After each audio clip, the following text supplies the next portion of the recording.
Hello à toi et bienvenue dans le podcast Les Dynamineurs. T'as forcément déjà lu beaucoup de livres sur le développement personnel, consommé des vidéos YouTube ou t'es peut-être encore inscrit à cette formation pour révéler la meilleure version de toi-même. Mais le constat actuel, c'est que rien ne s'enclenche. Il te manque toujours quelque chose. Tu stagnes et tu ne passes pas encore à l'action. C'est ok, on y était avec Eden. Et c'est pour ça qu'on a créé les Dynamineurs. Les Dynamineurs, c'est quoi ? C'est deux cerveaux qui fusionnent pour t'apporter un maximum d'outils, un partage d'expériences sans bullshit, pour t'aider à devenir un meilleur entrepreneur authentique et bien dans ses bottes. Moi, c'est Audrey Huard, dirigeante d'Audrey Huard Coaching, et ma promesse, c'est de te donner un max de pépites pour dynamiter tes freins afin de te rapprocher de ton plein potentiel. Et moi, c'est Eden Claricia, fondateur de Dojo Digital. Et je m'engage à partager avec toi mon aventure entrepreneuriale vers l'exploration de mon plein potentiel. On y va ensemble. Salut à tous et bienvenue dans ce 3e épisode des Dynamineurs. Je suis comme d'habitude accompagné d'Audrey Huard, qui est coach en leadership authentique.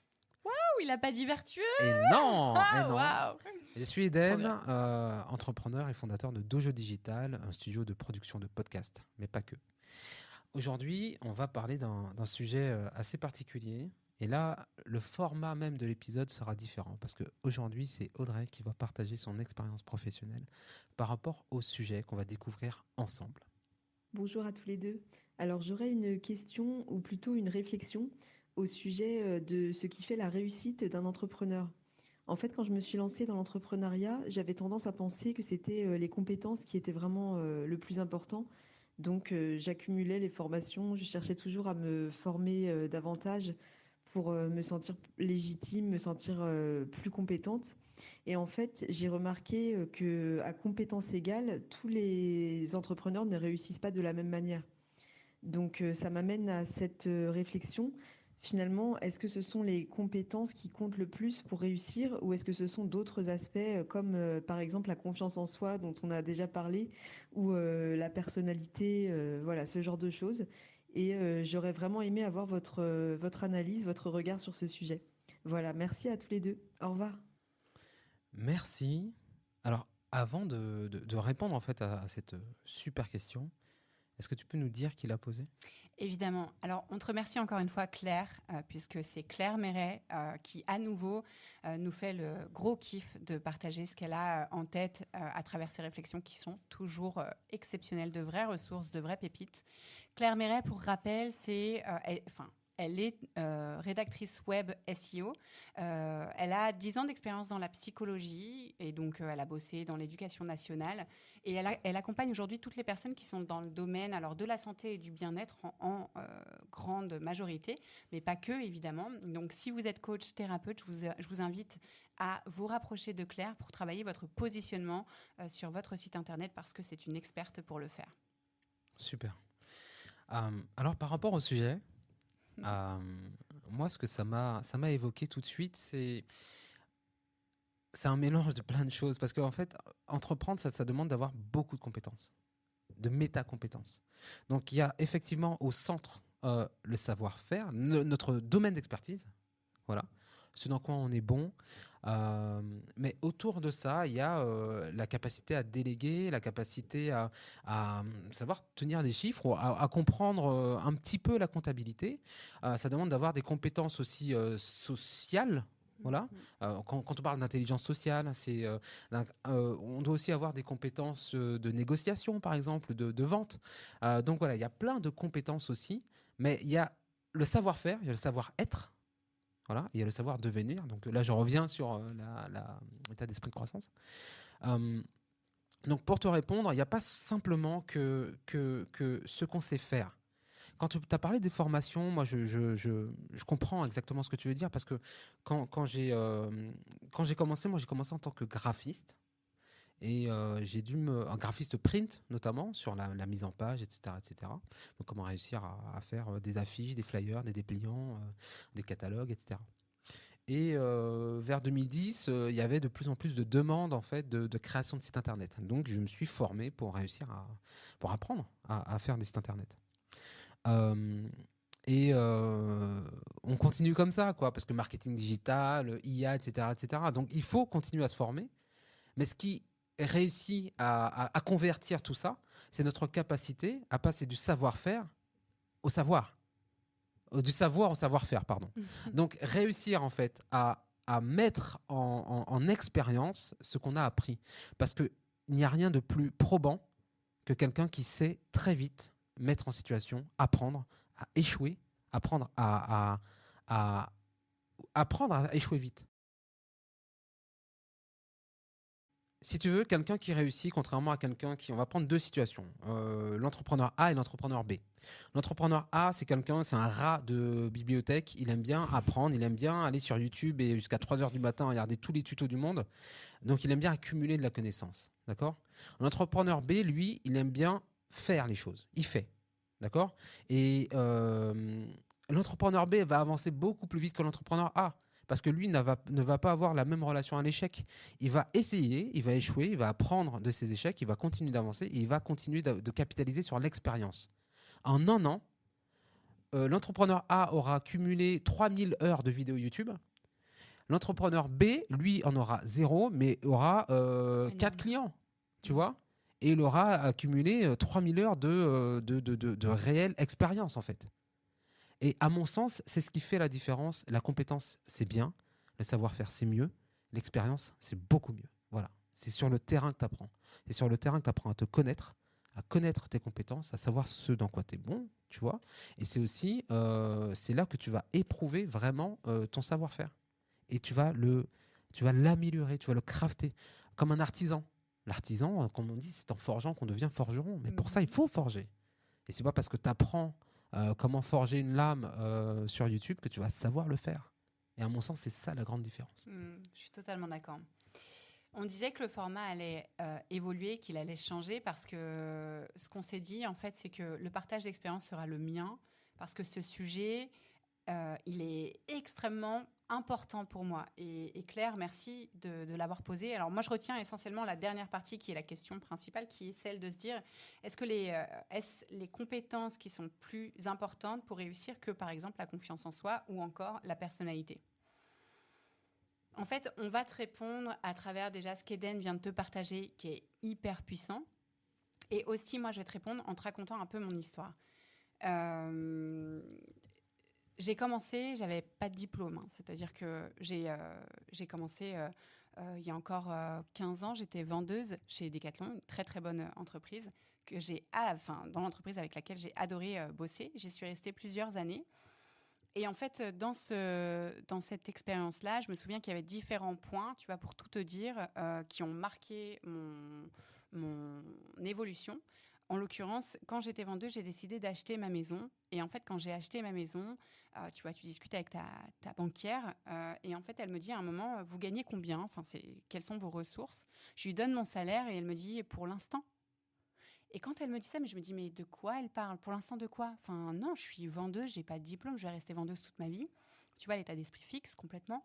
Sauf que rien qu'avec cette phrase-là, elle avait semé le doute. Tu vois, moi, j'étais persuadée, état d'esprit fixe total sur mon truc en me disant, vendeuse, pas de diplôme, toute ta life, tu resteras vendeuse. Et elle, rien qu'avec cette phrase-là, elle ne le sait pas aujourd'hui, mais elle a changé considérablement ma perception de mon propre parcours, de ma propre histoire. C'est-à-dire que tout ce qu'elle a dit juste après, en fait, ne comptait plus. La seule chose que j'ai retenue, c'est pour l'instant.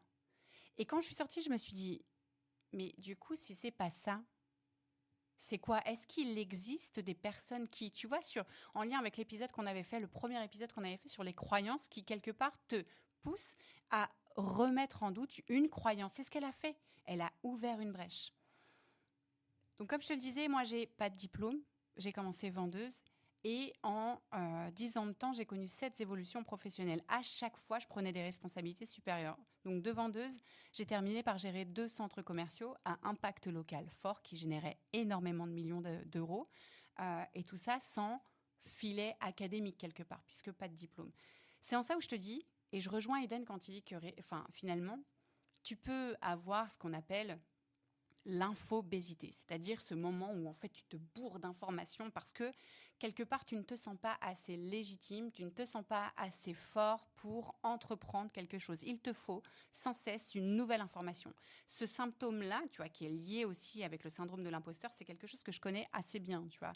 pour faire quelque chose, j'ai besoin que ce soit carré, ce soit cadré. Eden le sait d'ailleurs, puisqu'on bosse ensemble souvent. Et c'est pas toujours simple, mais il faut à un moment se dire, OK, à quel niveau tu places ton curseur ? Apprendre, c'est bien, mais sur le terrain, si tu apprends mais que tu n'exerces pas, si tu ne testes pas, tu n'apprends pas finalement. C'est juste que ça rentre et fais l'expérience. Hein. Quelle est la dernière fois où tu as lu un livre sur quelque chose qui te permettait d'apprendre une nouvelle compétence sans jamais l'appliquer ? Est-ce que tu te rappelles du contenu de ce livre ? Je peux te parier je suis même certaine que non, c'est pas le cas. Simplement parce que tu n'as pas mis en application ce qui était dedans.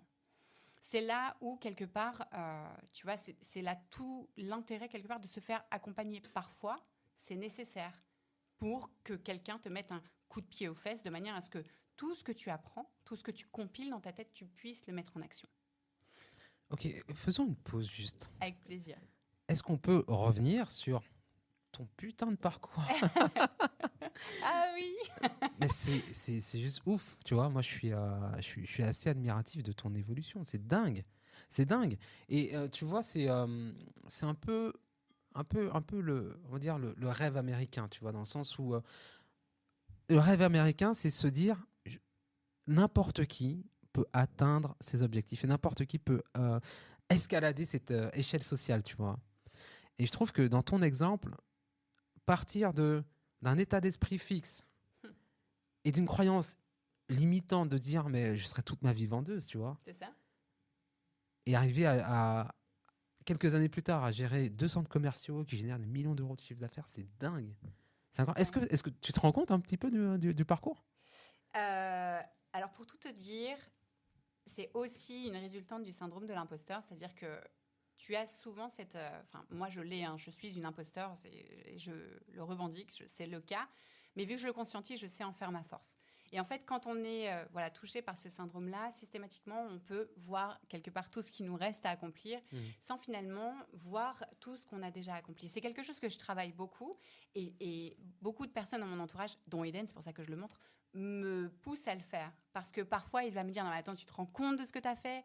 Et en fait, ces petites phrases qui semblent anodines pour toi, moi, ce sont des petites alertes. Je me dis « Attends, il y a quelque chose que je dois célébrer et je ne l'ai pas célébré. » Donc, pendant longtemps, je ne me suis pas rendu compte de ce parcours-là parce que pour moi, en fait, juste j'avançais. C'était totalement normal. C'était pas forcé. C'est-à-dire que cet état d'esprit-là, il est encodé chez moi. L'état d'esprit de croissance, il y a des choses sur lesquelles je suis en fixe, mais pour la plupart des choses, je suis en croissance totale. Et du coup, c'était tellement encodé que ça me semblait naturel. Jusqu'au jour où j'ai commencé à entendre des personnes qui venaient me voir en me disant Audrey, ton parcours, il est dingue, mais comment tu fais ? Mais tu te rends compte de tout ce que tu as fait ? Et là, j'ai commencé à me dire mais de quoi il me parle ? Comment ça, mon parcours, il est dingue. Enfin, je relève les manches systématiquement. J'ai quasiment pas de vacances. J'ai la tête qui est tout le temps en action, en ébullition. Je kiffe ce que je fais, mais il y a rien d'exceptionnel. Tout le monde peut le faire, vraiment. Enfin, moi, j'ai pas de diplôme. Voilà, l'histoire que je me racontais systématiquement. Et quand j'ai commencé à l'entendre de plusieurs personnes, en fait, j'ai fait un stop et je me suis dit, mince, qu'est-ce qu'ils voient que je ne vois pas ? Et en fait, j'ai rapidement compris qu'il y avait 2 personnes. Tu vois, c'est ce que tu dis d'ailleurs. Tu le dis très bien dans ta question, Claire. Pourquoi il y a des personnes à compétences égales qui réussissent et d'autres non ? C'est le mindset. C'est ce qui se passe dans ta tête qui va faire la différence. Parce que tu peux te nourrir, comme Eden le disait, de 10 000 informations. Si tu ne passes pas à l'action, ça ne fonctionne pas. Et dans mon parcours, je n'ai fait que ça. J'apprenais, je passais à l'action. J'apprenais, je passais à l'action. Et vu que j'ai un mindset ouvert à bloc, mais de dingue, et ben du coup, finalement, j'étais en mesure de voir ce que certaines personnes ne pouvaient pas voir parce qu'elles étaient complètement enfermées, en fait.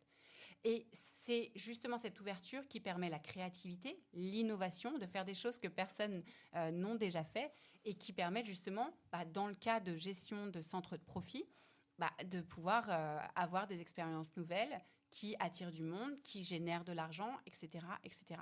Donc c'est vraiment ça. Oui, tu vois, cette question-là, moi, elle m'a obsédée de dingue. Comment 2 personnes qui ont quasiment les mêmes chances quelque part et peut-être même un poste égal, donc du coup des compétences qui sont équivalentes, comment ça se fait qu'une personne stagne quand l'autre évolue ? Et pendant plusieurs années, j'ai justement modélisé ma façon de penser, je me suis beaucoup intéressée, j'ai posé beaucoup de questions aux personnes avec qui je travaillais pour résoudre ce truc-là. Et c'est pour ça, et c'est basé sur ces réflexions-là, ce travail-là et ce parcours que je construis aujourd'hui mon accompagnement. Et la clé, on en a parlé la fois passée, Eden l'a réévoqué, la clé évidemment, c'est le mindset. Et c'est aussi la manière avec laquelle tu travailles ton potentiel. On vient tous au monde avec un potentiel qui est composé de facteurs internes et de facteurs externes. Tous, on n'a pas tous les mêmes chances sur ce sujet-là, c'est un fait, c'est une réalité. Néanmoins, à l'âge adulte, on peut tous travailler son potentiel, on peut tous travailler son mindset. Et quand tu fais ce travail-là, finalement, tu es en capacité d'aller toujours te challenger, d'apprendre de tes échecs. Tes échecs, tu ne les vois même plus comme des échecs, mais comme des leçons. Et c'est vraiment ça. Moi, je vois vraiment mon parcours jalonné de leçons très peu. J'arrive même pas à le dire. Il n'y a pas d'échecs pour moi. Ce ne sont vraiment que des leçons. Et c'est que ça. Eden le disait sur le précédent épisode, où il évoquait quelque part un moment où il a pris une mission dans un contexte qui était complètement défavorable, l'environnement. Cette mission-là n'a pas été là où il voulait aller. Néanmoins, derrière, il y a des résultats qui sont positifs, mais ce n'est pas de ça dont il s'agit. Ça n'a pas été là où il voulait aller. C'est une leçon qu'il a prise pour ensuite rebondir. Il n'est pas resté enfermé. C'est sûr, hein, sinon je serais encore sur mon canapé en train de manger des chips. C'est trop bon, les chips. Moi, j'adore. Avec modération, avec grande modération. J'ai jamais trouvé cette personne-là. En tout cas, si on remet ça dans un contexte entrepreneurial, on peut se retrouver face à des gens qui nous disent « Mais écoutez, vous n'avez pas de diplôme là-dedans. Comment est-ce que je peux vous faire confiance ?» Parce qu'il s'agit essentiellement de ça. Hein. Un diplôme, c'est un gage de confiance. Voilà, c'est une convention sociale. On se dit, voilà, cette personne a tel diplôme, donc je suppose qu'elle est en capacité de faire ça. Voilà, d'accomplir la tâche qui est mentionnée sur le diplôme. À opposer au diplôme, il y a le résultat. Quelle expérience précédente je peux faire valoir pour dire, je sais faire, en fait. Et tu peux, en opposition à cette injonction-là, à cette phrase, voilà, vous avez quoi comme diplôme? Vous n'avez pas de diplôme? Ouais, non, j'ai pas de diplôme, mais j'ai des résultats. Je sais résoudre des problèmes.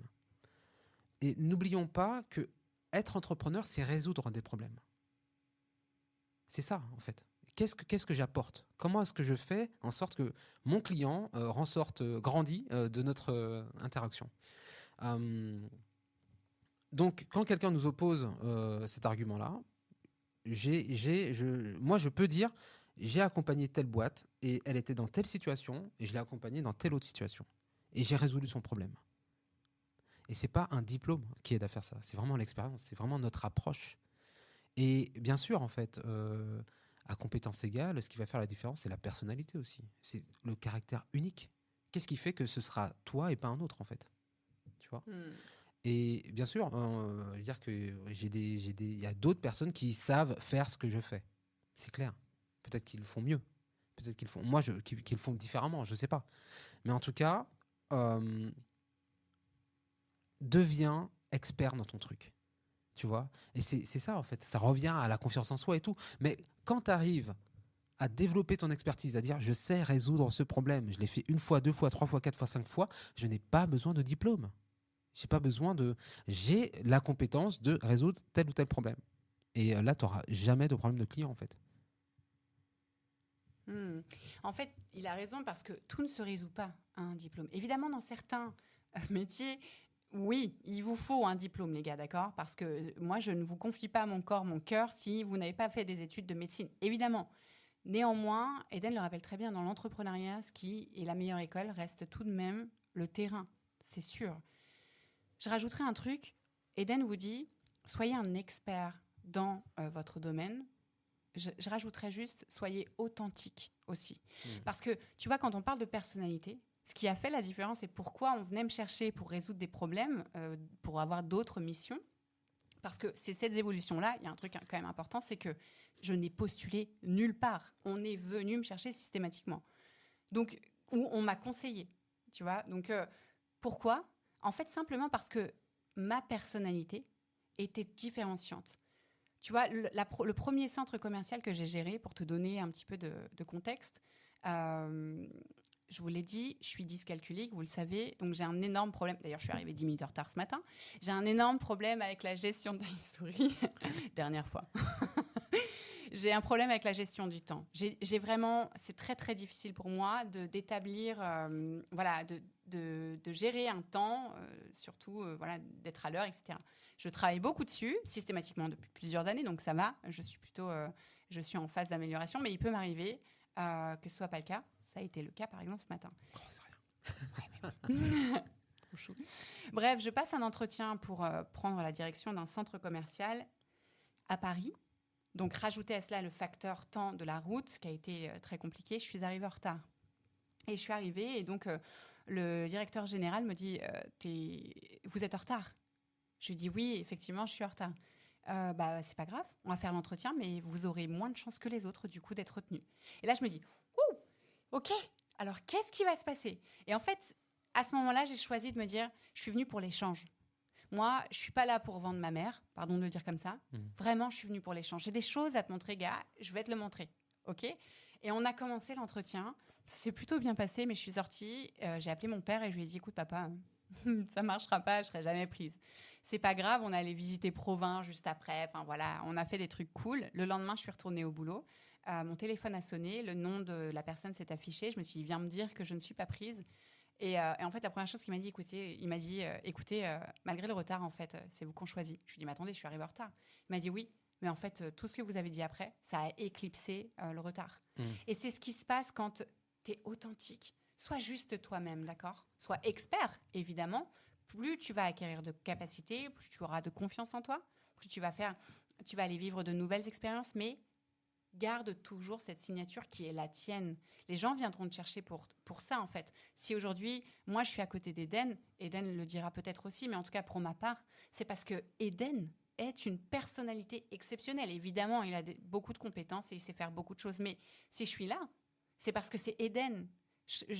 Il n'est pas le premier à me proposer de faire des podcasts, et pour autant, c'est avec lui que je le fais, parce que j'aime sa signature énergétique, j'aime sa personnalité, et c'est ce qui match, en fait. Et pourquoi on devrait choisir? Pourquoi on devrait se dire, en fait, il te faut un diplôme, ou alors peut-être la confiance en toi, ou alors peut-être encore une personnalité? En réalité, ne t'enferme pas dans des schémas qui te limitent. Pousse. Prends ta personnalité. Prends la confiance que tu as, ou peut-être même parfois la confiance que tu n'as pas, et c'est OK. Prends le diplôme que tu as, ou peut-être le diplôme que tu n'as pas encore, ou peut-être le diplôme que tu n'as pas. C'est OK. Mais reste toi-même, lance-toi des challenges, fonce, essaye. Et comme Eden a dit une pépite, dans les 5 premières secondes, je me suis dit, en fait, on peut stopper le truc. Il a dit, échoue vite. Ouais. Mais c'est ça, échoue vite. C'est ça la pépite qu'il faut retenir. C'est pas ta personnalité, c'est pas tout ça. C'est en étant tout ce que tu viens de dire, échoue vite. Wow. On peut arrêter. Drop the mic. Bam. Je résonne à fond en fait avec ce que tu viens de dire, et je suis. Je te dis la même chose en fait. Le fait que tu sois là sur cette table et qu'on fasse ce podcast ensemble, c'est parce que tu es incroyable d'énergie, tu débordes, t'es rayonnante, c'est cool quoi, tu vois. Et c'est vrai que j'ai pas scanné ton CV en fait. Ah ouais? Bah non. Et donc du coup je suis pas allé chercher quel diplôme elle avait ou quoi que ce soit, tu vois. Mais c'est vrai que c'est sa personnalité qui a fait que on travaille ensemble aujourd'hui et qu'on est là à animer ce podcast ensemble. Donc il y a énormément de facteurs, mais il faut pas s'arrêter aux compétences. Il n'y a pas que ça. Quand on entreprend, c'est pas un facteur, c'est pas simplement ça qui compte. Et moi, je vais le demander à un client parce que j'ai répondu à un appel d'offres en fait pour la production de podcast. Canon. J'adore quand tu dis ça. Et j'ai fait ma proposition commerciale, j'ai travaillé dessus beaucoup. Et bon, c'était au mois de novembre en fait, tu vois, donc j'envoie le truc et tout. Et au mois de février, j'ai une réponse positive. On te choisit. J'ai pas demandé pourquoi, mais ça pourrait être intéressant. Parce qu'au moment où je réponds à cet appel d'offres, je n'ai que 2 expériences en podcast. Il a dit que 2 expériences. Il a limité lui-même ses propres expériences. Il aurait pu dire j'ai déjà 2 expériences. Oui, de lui-même, il se limite. Volontairement, parce que je pense que d'autres personnes ont répondu. D'autres personnes avaient beaucoup plus d'expérience que moi, en fait. en production de podcast. Mais c'est une supposition, une hypothèse. Je suppose que c'est pour d'autres raisons en fait qu'on m'a choisi pour que j'accompagne en fait cette entreprise dans la production de ces podcasts. Et là où je veux revenir justement, c'est que il y a l'expérience, il y a les compétences, mais aussi la personnalité. Et ça joue beaucoup aussi dans les prochains contrats que tu vas signer, Claire, ou les autres entrepreneurs qui nous écoutent. Et il faut pas se limiter, en fait. Rien n'est impossible. Et il faut pas se dire non, mais j'y arriverai pas, c'est pas la peine. J'aurais très bien pu me dire, en fait, je vais même pas répondre à l'appel d'offres parce que je n'ai que 2 expériences professionnelles, en fait. Bah non, en fait, j'y vais et j'y crois, en fait. Et de toute façon, L'assurance. Et de toute façon, il n'y a que qu'en faisant, qu'en ayant fait les choses, qu'en allant au bout, qu'on a les résultats. Sinon, ça reste du rêve ou de l'hypothèse. Voilà. Oh, c'est beau. C'est beau. C'est beau. Enfin, là, je trouve ça génial parce que, pour tout vous dire, on ne l'a pas préparé cet épisode. En fait, il résonnait tellement pour nous qu'on s'est dit, viens, on le tente. On le tente en freestyle et on voit ce qu'on peut ressortir tellement il est imprégné et encodé chez nous. Et merci parce que, encore une fois, enfin, voilà, tu vois, ce que tu dis, ça résonne et je pense que les gens, ça va résonner pour eux. C'est juste ouf. Effectivement, alors, l'outil pépite qu'on va sortir, je pense qu'on vous a donné pas mal de tips là, à moins que tu aies un outil ressource là à dégainer de ton... Non. Non, ok. J'ai vu, là dernièrement, j'ai pas mal étudié la confiance en soi et j'ai lu L'art de la confiance en soi de Claire Shipman et de Cathy, je n'ai plus le nom, mais vous allez le retrouver. Si vous avez besoin, dites-moi. Et en fait, c'est à travers ça en fait que j'ai pas mal cheminé sur la confiance en soi. Et à l'intérieur, du coup, à un moment, elle pose comme ça une petite synthèse, et je vais te la redonner, cette synthèse-là, pour craquer le code un petit peu de la confiance en soi. Il y a 3 choses. La première, c'est ne réfléchissez pas trop. Hyper important. Quand on est trop souvent confronté à un moment où on se sent pas assez et on va avoir envie d'entamer un nouveau process, de lire un nouveau livre parce qu'on pense que qu'on n'a pas les ressources nécessaires. Stop, arrêtez de réfléchir. Le deuxième, et qui est en lien avec ça, c'est passer à l'action. On ne vous le redira pas assez, mais passer à l'action. Parce qu'il n'y a pas meilleure école que le terrain. Et pour le coup, je suis plutôt bien placée pour le savoir, Eden aussi, parce qu'on est autodidacte dans ce qu'on fait, dans tout ce qu'on fait. C'est-à-dire qu'on a évolué aujourd'hui jusqu'à être présent devant vous avec nos entreprises respectives parce qu'on a testé, parce qu'on a essayé, parce qu'on est passé à l'action, qu'on s'est planté, mais qu'on a réussi à trouver les leçons en lien avec cet échec-là. Donc, deuxième enseignement, passer à l'action. Et enfin, et non des moindres, l'authenticité. Soyez authentique. Faites ce que vous faites en étant authentique. Parce que, d'autant plus, il est très ciblé sur les femmes. Ce livre-là, vous le verrez, c'est vraiment à destination des femmes, même si je pense très sincèrement que tout le monde peut le lire. Même si, alors, il s'agit de Claire Shipman et de Cathy Kay. Yeah, merci. L'art de la confiance en soi. Et puis, il y a une petite bulle, en fait, sur la première de couverture qui dit ce que les femmes devraient savoir. Donc. Voilà, c'est ça, en fait, ce que les femmes devraient savoir. Mais en réalité, ça touche tout le monde. Pourquoi c'est ciblé sur les femmes ? Parce que les personnes qui ont composé cette étude-là sont des femmes, en fait. Ils ont travaillé essentiellement sur des sujets qui reflètent une certaine confiance en soi dans différents milieux, mais qui sont du coup des femmes, pour voir est-ce qu'il y a vraiment une différence déjà dans un premier temps ? Et ensuite, si elle existe, quelle est-elle ? Donc, je vous invite à le lire parce qu'il est extrêmement intéressant. Et donc, du coup, oui, soyez authentique. Soyez vous-même. Mais authentique, ça ne veut pas dire juste... voilà, on parle de la signature énergétique, ça ne veut pas dire ça. Ça veut dire aussi travailler sur ce qui vous compose. Quelles sont vos valeurs ? Qu'est-ce qui est important pour vous ? Quelle est la boussole qui vous guide dans vos actions, vos pensées, vos réflexions et aussi vos décisions ? C'est aussi, comme le disait Eden sur le précédent épisode, c'est connaître ses forces, mais aussi connaître ses faiblesses et les accepter. J'aime parler de points d'amélioration. Alors, on peut, si tu préfères, connaître ses forces, mais aussi connaître ses points d'amélioration. Parce que c'est important de savoir là où, quelque part, il y a des choses qui peuvent bloquer. Il parlait aussi de certaines personnes avec qui il ne souhaitait pas travailler. C'est une limite. Connaissez vos limites. OK, en lien avec mes valeurs, en lien avec mes croyances, en lien avec qui je suis, ma limite, c'est celle-ci.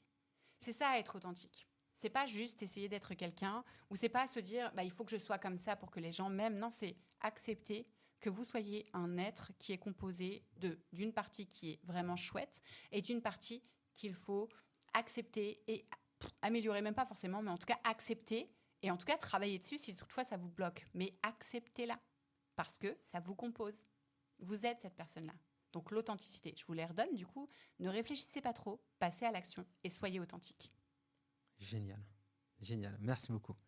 Avec plaisir.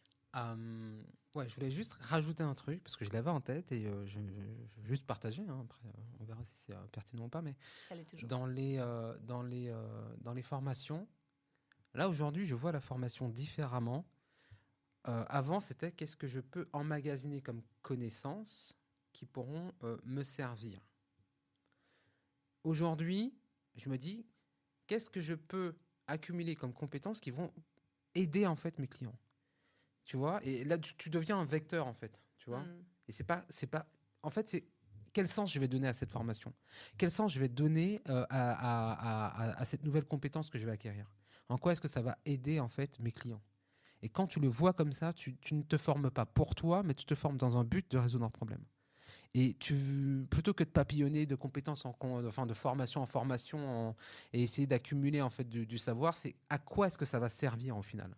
Parce qu'il y a plein de choses qu'on a fait, sans doute des formations qu'on a dû payer avec le CPF assez cher et qu'on n'a pas du tout utilisées. Oui.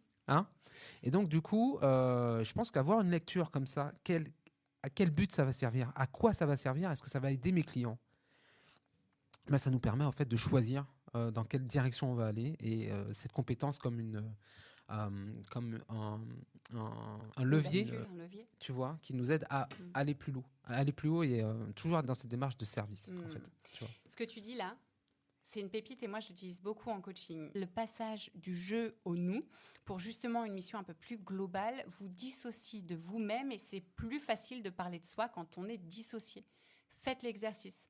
Ok, maintenant, si vous avez du mal à vous reconnaître des qualités, par exemple, passez au nous. Si vous avez une équipe, c'est le nous. Si vous avez une entreprise, c'est le nous. Bref, essayez de trouver ce qui peut composer ce nous, mais ça peut vous aider. Super. Écoutez, c'est la fin de cet épisode. Je pense que tu as très bien conclu la chose. Nous avons été heureux, encore une fois, de partager toutes ces choses avec vous. Et on espère, encore une fois, que le contenu vous aidera à développer votre activité, à développer votre mindset de croissance et développer votre authenticité. On se retrouve au prochain épisode. Merci à tous. Salut. On espère que le contenu partagé dans cet épisode a été explosif pour toi. Si tu as aimé, on a une dernière action à te demander. Tu as un rôle à jouer ici. C'est pas le premier podcast que tu écoutes, donc tu connais les règles du jeu. On te les redonne quand même. Partage, like et laisse un commentaire. Mais on va te dire pourquoi c'est important. Avec un partage, tu peux débloquer le parcours d'une pépite qui galère et qui aurait besoin d'écouter cet épisode. Et si tu nous laisses 5 étoiles, tu nous envoies de la force, évidemment, mais surtout, tu contribues à faire grandir notre communauté. Ce podcast, on l'a construit pour toi et avec un commentaire, tu nous aides à l'améliorer. On se dit à très vite pour un nouvel épisode d'Edina Miner.